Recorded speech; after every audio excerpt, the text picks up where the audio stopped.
Neville Goddard. Affirm the reality of your own greatness. In the creation of a new way of life, we must begin at the beginning, with our own individual regeneration. Everything depends on our attitude towards ourself.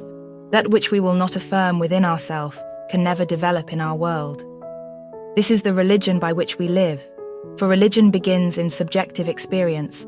Like charity, it begins at home.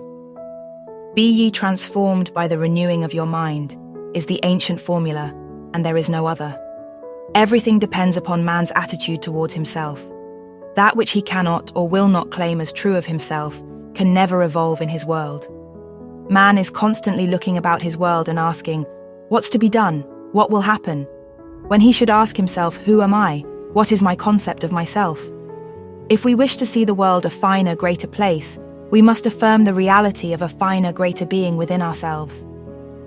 It is the ultimate purpose of my teaching to point the road to this consummation.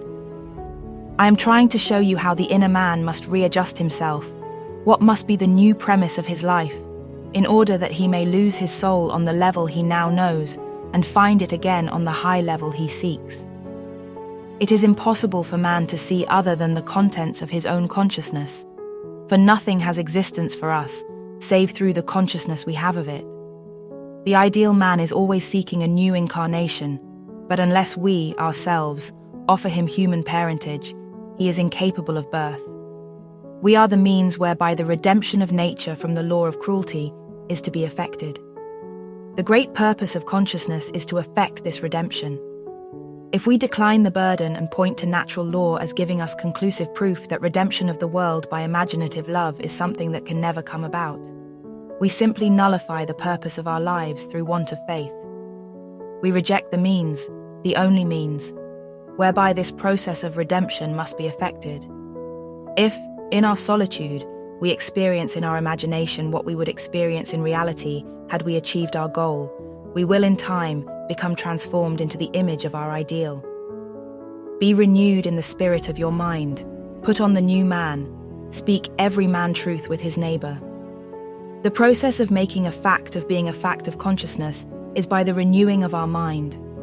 We are told to change our thinking, but we can't change our thought unless we change our ideas. Our thoughts are the natural outpouring of our ideas, and our innermost ideas are the man himself. The end of longing is always to be not to do. Be still and know, I am that which I desire. Strive always after being. External reforms are useless if your heart is not reformed. Heaven is entered not by curbing our passions, but rather by cultivating our virtues. An old idea is not fitly forgotten, it is crowded out by new ideas. It disappears when a wholly new and absorbing idea occupies our attention. Old habits of thinking and feeling, like dead oak leaves, hang on till they are pushed off by new ones. Creativeness is basically a deeper receptiveness, a keener susceptibility. The future dream must become a present fact in the mind of anyone who would alter his life. Every great outpicturing is preceded by a period of profound absorption.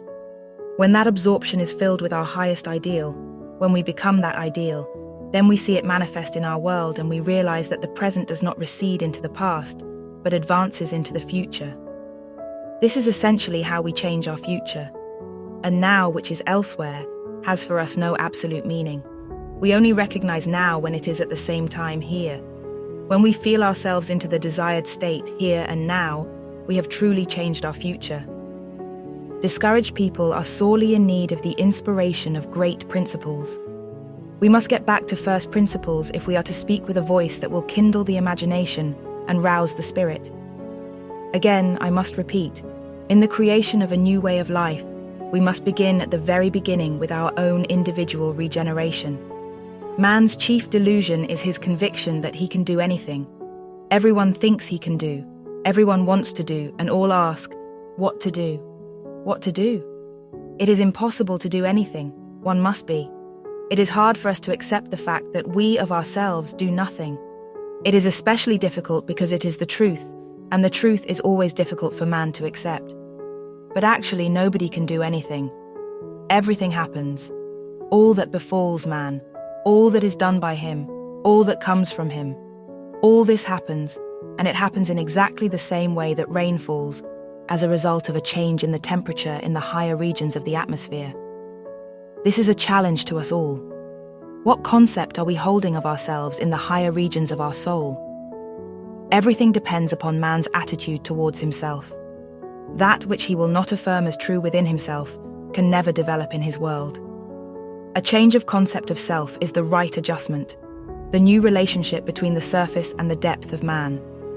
Deepening is, in principle, always possible, for the ultimate depth lives in everyone, and it is only a question of becoming conscious of it. Life demands of us the willingness to die and to be born again. This is not meant that we die in the flesh. We die in the spirit of the old man to become the new man, then we see the new man in the flesh.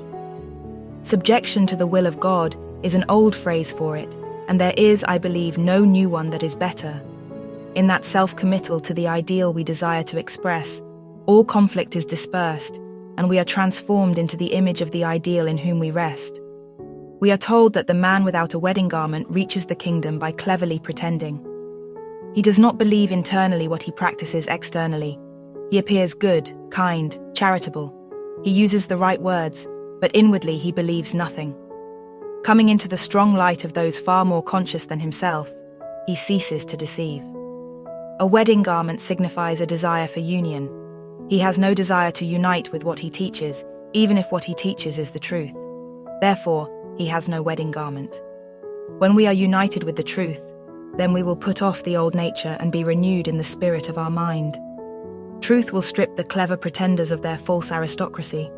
Truth, in its turn, will be conquered and governed by the aristocracy of goodness, the only unconquerable thing in the world.